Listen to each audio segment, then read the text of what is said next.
قاسم آئے. اگر یہ بات آپ کی سمجھ میں آ گئی تو حد ہو گئی. محمد بن قاسم جب یہاں آئے نا ہندوستان میں تو عجیب واقعہ لکھا ہے ان کے حالات میں. یہاں آئے تو نیا علاقہ تھا, ہندوستان کی سڑکوں سے چوکوں سے واقف نہیں تھے. جب تشریف لائے راجہ دہر ان کے مقابلے میں تھا, جنگ کرنی تھی, لشکر لائے تو خود بھی ابھی 17 سال یا 19 سال کے جوان تھے اور ساتھ بھی لشکر جوانوں کا تھا. ایک بزرگ تھے قافلے میں. بزرگ کہتے ہیں میری محمد بن قاسم سے ملاقات ہوئی تو میں نے اس شخص کے چہرے پر پریشانی دیکھی, شدید تکلیف میں دیکھا.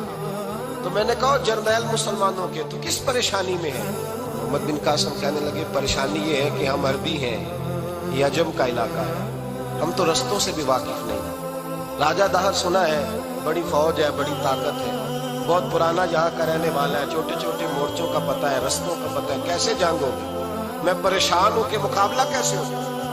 وہ بزرگ کہتے ہیں میں نے بھی دعا کی, تسلی دی, میں نے کہا اللہ تیری مدد کرے گا. میں گزر گیا.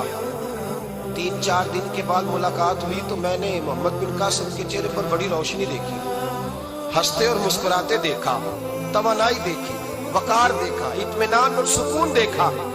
میں نے کہا خیریت تو ہے, پرسوں ترسوں تو بڑے پریشان تھے, آج کیا ہوا؟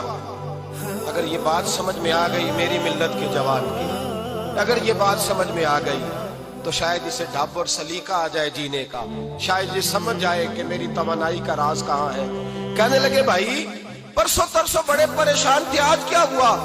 جواب دیا کہ تاریخ بنا دی, اس 17 سال کے جوان نے تاریخ بنا دی.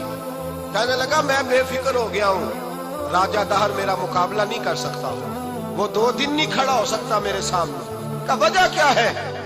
محمد بن قاسم کہنے لگے میں نے تحقیق کی ہے, مجھے پتا چلا ہے کہ راجہ دہر ذہن کا گندا ہے, نظر کا ناپاک ہے, وہ سینے بند کا برا ہے.